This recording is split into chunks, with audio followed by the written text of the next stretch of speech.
Hello everyone, welcome to the Lex Commerce. आज हम बात कर रहे हैं यूनिफॉर्म सिविल कोड और आर्टिकल 44 के बारे में। आर्टिकल 44 कहता है कि स्टेट का यह कर्तव्य है कि वो पूरे देश में एक यूनिफॉर्म सिविल कोड लागू करने की कोशिश करें। Constitutional placement of article 44। Article 44 directive principles of state policy का पार्ट है। ये कॉन्स्टिट्यूशन के पार्ट 4 में दिए गए हैं। ये गवर्नमेंट को गाइड करता है कि लॉज और पॉलिसीज़ कैसे बनानी चाहिए। Objective of article 44। इस आर्टिकल का मेन एम है कि सभी सिटीजन्स के लिए एक जैसे सिविल लॉज हो।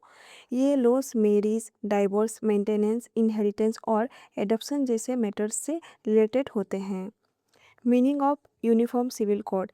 यूनिफॉर्म सिविल कोड का मतलब है कि सभी लोगों के लिए एक कॉमन पर्सनल लॉ हो, चाहे उनका रिलीजन कुछ भी हो।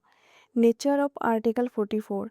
आर्टिकल 44 लीगली एनफोर्सेबल नहीं है, मतलब इसे डायरेक्टली कोर्ट में एनफोर्स नहीं किया जा सकता, लेकिन गवर्नमेंट को पॉलिसी बनाते वक्त इसको ध्यान में रखना चाहिए। Relation between article 44 and fundamental rights. UCC का कनेक्शन इक्वलिटी के प्रिंसिपल से है। यह इक्वलिटी बिफोर लॉ और नॉन डिस्क्रिमिनेशन को प्रमोट करता है। Why uniform civil code is important? Uniform civil code national integration, gender equality और सेकुलरिज्म को स्ट्रॉन्ग बनाने में हेल्प करता है। Challenges in implementing UCC. India एक डाइवर्स कंट्री है जहाँ अलग अलग रिलीजियंस और कल्चर है। इसी वजह से यूसीसी को इम्प्लीमेंट करना चैलेंजिंग है और इस पर डिबेट होती रहती है। Current status of uniform civil code in India. India में अभी पूरे देश में uniform civil code fully implemented नहीं हुई है। गोवा में एक uniform civil code system follow होता है जो गोवा सिविल कोड के थ्रू लागू है। उत्तराखंड ने यूसीसी को लॉ के फॉर्म में पास कर दिया है।